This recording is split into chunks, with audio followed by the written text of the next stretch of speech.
దుష్టత్వము, దూషణ, మీ నోట బూతులు అను వీటిని విసర్జించండి. హల్లెలూయా. ఎవరైనా ఎదుక్కుంటారా నేను టాయిలెట్ కోసాడని?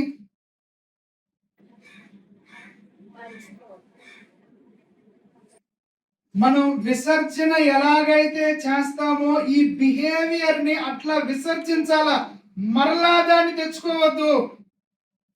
మీకు అర్థమైందో లేదు? హల్లెలూయా, హల్లెలూయా. ఒక వ్యక్తి విసర్జన ఎలా చేస్తాడో అట్లాగే ఈ ప్రవర్తనను, కోపంతో కూడిన ప్రవర్తన, క్రోధంతో కూడిన ప్రవర్తన, బూతులు మాట్లాడే ప్రవర్తన, నువ్వు దాన్ని యేసయ్యలోకి వచ్చాక ఏం చేసావు? విసర్జించావు. మరలా దాని కొరకు పోతావా? మరలా దానికోసం వెళ్తావా? అర్థం కాని విషయం. Praise lord. Hallelujah, hallelujah. అది కంపు. నువ్వు దాన్ని విసర్జించాక అది కంపు కొడుతుంది, అది అసహ్యమైనది, అది పనికిరానిది. దానివల్ల నీకేమవుతాయి?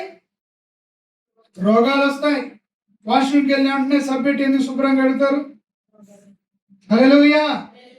పనికిరానిది అది నీలో ఉంది, నువ్వు విసర్జించావు, ఇట్ ఈస్ ఓవర్.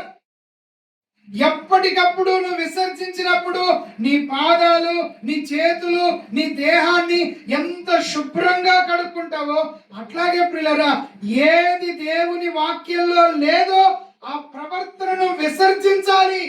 దాన్ని పూర్తిగా నీకు అంటకుండా శుభ్రపరచుకోవాలి. అర్థమవుతుంది? హల్లెలూయా.